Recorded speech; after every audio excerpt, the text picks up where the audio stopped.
Well, the president today saying that he's working with South American nations in assisting with Venezuela's humanitarian crisis. President Trump called the situation an example of what socialism produces. We're working with Colombia, we're working with Brazil, we're working with other countries on a humanitarian basis. Venezuela's in very sad shape. That shows you about socialism. I mean, that shows you what happens. You take a country that was so wealthy 15 years ago, and today they don't have water and they don't have basic food. Well, the president also making it clear that the largest country in South America, Brazil, should expand their trading relationship with the United States. The president calling for a free trade relationship between Brazil and the United States. I sat down with the Brazilian foreign minister to talk about the possibilities that President Trump has put forward, and he and President Bolsonaro's shared vision for the two countries. We're joined now by the Foreign Minister of Brazil, Ernesto Araújo. Great to have you with us, and welcome to Fox Business. We want to start with first the relationship between the United States and Brazil, the two largest countries in this hemisphere. It's an extraordinary opportunity. The president says he wants to see a strong, significant relationship with Brazil. Your thoughts? Great to be here, Lou. That's the moment to build the relationship we always wanted to. Brazilians always wanted with the United States. Brazilian governments for a long time denied that possibility. They assumed anti-American stances, but the natural thing to do was always to have a strong partnership. Our diplomatic tradition, the good diplomatic tradition, is that Brazil wants to be a big player in the world, and for that you need a strong relationship with the United States. So we want to go that way. Brazil has always, historically, as you suggest, been oriented toward the European Union. It has also been politically, ideologically, far more leftist than the United States. That, with the election of the Bolsonaro government, that is obviously changing. How critical is that to succeeding in building a strong trading relationship, a strong relationship between the United States and Brazil? Yes, we're changing the whole economic and political approach that was wrong, that gave us maybe 40 years of economic stagnation, of corruption, of inefficiency, partly because we try to follow, let's say, the welfare state model without the means, without being able to afford it. But that was because of some sort of intellectual elite, not because of the Brazilian people. Brazilian people identify much more, I think, with the American way. They want to be entrepreneurs, they want to be free, they want to have an open economy, and that's what we're trying to accomplish. And that's the way for us to break that cycle of stagnation and corruption.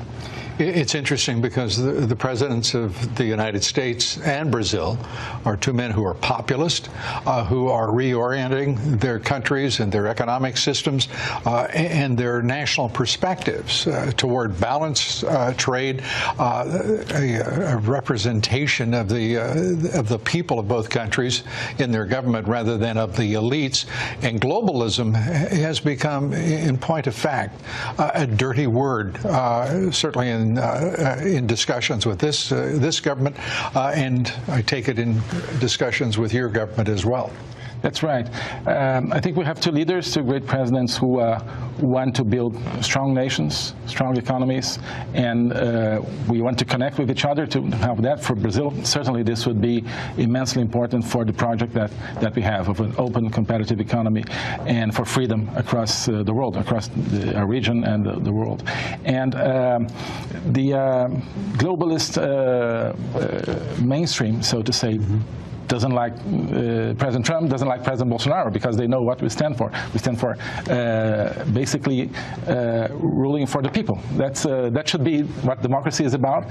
For some reason, we have those elites that through the media in Brazil and maybe in Europe, elsewhere, try to control what people want. In Brazil, we have a very clear situation like that. You have the government, and then you have a smoke screen that is the media that tries to hide what we're doing. But the people are watching, and we want to work for the people. Yeah, the president has branded most of our national leftist media as fake news. Yes. And the American people and the Brazilian people, neither are fools, and they see what is happening and where their leaders would like to redirect their economies and indeed their countries. And it's an exciting prospect for both. There are some details in that one is national security for Brazil and for the United States, and for the role of the two countries in this hemisphere. As we are looking at Cuba, we're looking at Venezuela, and both the disappointment of their economic and ideological models, but also some of their aggression that they try to extend throughout the hemisphere. Yes, that's a big concern for us. We want to stand for freedom across the hemisphere, for real, not just in words. And we want to get rid of dictatorships in this hemisphere. For a moment, it looked like dictatorships and totalitarian regimes were on the wane across the hemisphere, but they always find a way of trying to come back. So we want to partner with the U.S., with other democratic countries across the region to help Venezuelans recover their democracy. We have to address other non-democratic countries in the region and the nefarious role they play. And that's not only for solidarity, so to say, but because we want to live in a safe region. And this region will only be safe, this hemisphere will only be safe, if we get rid of those left-wing totalitarian regimes. Mr. Foreign Minister, it's an exciting a moment in the history of both Brazil and the United States. We look forward to talking to you a great deal more in the future. Thanks so much. Likewise. Thank you very much for the privilege. Good to see you. Great.